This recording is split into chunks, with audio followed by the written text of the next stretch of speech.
फकीर की बद्दुआ से आया अल्लाह का अजाब। Beautiful moral story in Hindi. Moral story in Hindi. चचा चमन मोहल्ले के सबसे कंजूस आदमी थे। उनके घर कोई मेहमान चला जाए तो रस्मी गुफ्तगू के बाद पूछते हैं कि चाय तो नहीं पिएंगे ना, क्योंकि चाय बहुत नुकसानदेह है। हाँ शरबत थोड़ा गर्म है, चलेगा क्या? केक बिस्किट वाली दुकान अभी बंद पड्डी है, क्या करूं? समोसे वाला तो अभी तेल गरम कर रहा है, अभी काफी वक्त लगेगा, आप कहां इतनी देर बैठे रहेंगे, बेचारा मेहमान। ये सुनकर शर्मिंदा हो जाता। एक दिन दोपहर को किसी एफक्यूआर ने उनके घर का दरवाजा खटखटाया। चचा चमन ने दरवाजा खोले बगैर पूछा, कौन है एफक्यूआर? बोला, बेटा मेहरबानी करो, मुझे कुछ पैसे दे दो, मेरे पास सब्जी है, रोटी खरीद कर खा लूंगा चाचा। चमन ने बोला, जाओ जाओ, दफा हो जाओ, नहीं है मेरे पास पैसे। पता नहीं कहां कहां से ऐसे भिखारी आ जाते हैं मांगने के लिए, खाने से दिल नहीं भरता चाचा। चमन ने बेचारे एफक्यूर को खूब बातें सुनाई। एफक्यूर मायूस हो गया, आखिर उसकी जुबान से बद्दुआ निकली, अल्लाह तुझे हमेशा खाने से दूर रखे, तू भी कुछ ना खा सके। इतना कहकर वो एफक्यूर वहां से चला गया। कुछ दिन बाद चचा चमन के पेट में शदीद दर्द उठा। दर्द इतना शदीद था कि वो तड़प उठा। घर वाले उनको हॉस्पिटल ले गए। हॉस्पिटल में चचा चमन के मुख्तलिफ टेस्ट हुए। आखिर पेट के दर्द का पता चल गया।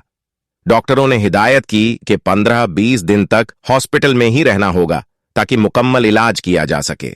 हॉस्पिटल से जब घर वापस आए तो कमजोरी से निढाल थे। बहुत बुरा हाल था, कोई चीज हजम नहीं होती, दही भी कहते तो उलटी हो जाती। डॉक्टर के पास जाते तो वो कहता कि शायद आपने बद परहेजी की है, टेस्ट करवाते तो सब ठीक आता। दवा बाकायदगी से इस्तेमाल करने के बावजूद तबीयत संभलने में नहीं आ रही थी। रंग पीला पड़ गया था, थोड़ा सा खाने से भी उल्टी हो जाती। चचा चमन की रातों की नींद उड़ डाह चुकी थी। उनको मौत का खौफ होने लगा। सोचते सोचते उन्हें नींद आ गई। ख्वाब में देखा कि पुलाव की देग के पास बैठे हैं, वो सबको चावल बांट रहे हैं। सुबह उठकर चचा चमन ने घर वालों को अपना ख्वाब सुनाया तो उन्होंने मशवरा दिया कि गरीबों को खाना खिलाओ। चचा चमन ने खेरो बावर्ची को बुलवाया और उससे पूछा कि पुलाव की 10 किलो की देग पर कितना खर्चा आ जाएगा। बावर्ची ने खर्च बताया। चचा चमन 10 किलो की देग पर होने वाले खर्च का सुनकर बड्ढे परेशान हुए, लेकिन फिर सोचा कि शायद खैरात करने से मैं ठीक हो जाऊं। उन्होंने इतवार संडे की एक दोपहर को यह मुश्किल मरहला तय कर ही लिया। मोहल्ले के नौजवानों की मदद से मोहल्लेदारों और गरीब लोगों को खाना खिलाया। चचा चमन अब काफी पुरसुकून रहने लगे, लेकिन जब उस एफक्यूर का ख्याल आता तो फिर वही मनहूस दर्द शुरू हो जाता। कई दिन ऐसे ही बीत गए। एक शाम को किसी एफक्यूर की आवाज आई, अल्लाह के नाम पे दे दो बाबा।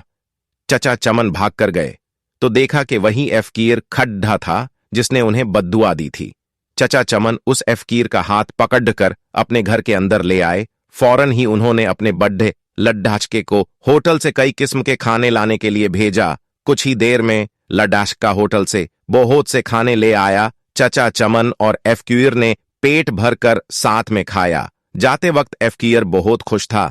एक हफ्ता इलाज के बाद चचा चमन मुकम्मल तौर पर सेहतयाब हो चुके थे। प्यारे दोस्तों, अगर आप लोगों को हमारी ये पोस्ट पसंद आई हो और अगर आपको इस पोस्ट से कुछ इल्म हासिल हुआ हो तो नीचे दिए गए शेयरिंग बटन को दबा के बराए मेहरबानी इस पोस्ट को शेयर जरूर कर दें। शुक्रिया।